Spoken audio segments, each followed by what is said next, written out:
I've been doing startups since 1999. This is about the sixth one. I've had a mix of success, like most entrepreneurs. I've had 2 or 3 winners. And in a way, my philosophy is sort of all winners eventually become losers, right? So like even though I've had a few high flyers, they go away eventually, or things change.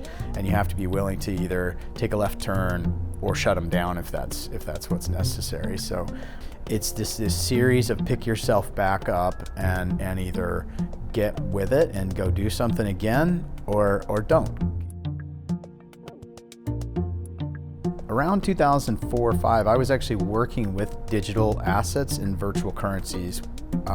Not as we know it with Bitcoin, but I was at Microsoft. I was working in Xbox Live Group, and I worked on a system that minted the Microsoft Xbox Live points. 3-4 years later, I hear about Bitcoin, and I hear about how you mine it, or how you create it you create Bitcoin using the transaction processing computers, and it all just sort of made sense. It just clicked. It was like, oh, I see, this is a follow-on idea essentially to what I was already working on. So I immediately started getting involved with it.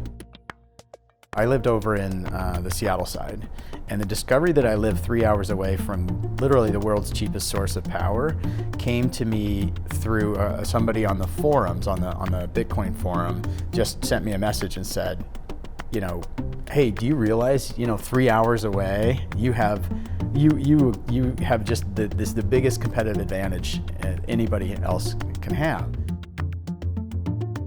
I did find some local guys here on the East Wenatchee side who were willing to take a risk and let me sort of convert their dry storage warehouses into the first large-scale mines in the world, in the United States to be sure.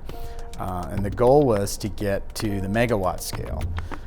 So 1 million watts of power. It's a pretty significant undertaking.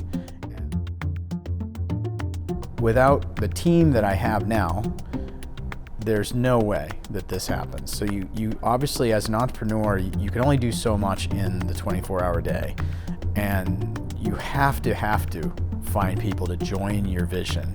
And in order to get people to join your vision, you have to be able to communicate your vision to them, because not everybody sees it the way you do as an entrepreneur. Most of the time, nobody sees it the way you do. So you have to find a way to sort of like communicate and slowly like build that dream or that vision so that they see it too, and they'll invest. And not, like I said, not just money. They'll invest their time. They'll buy into what you're doing. With them collectively, we build this bigger vision that we have now.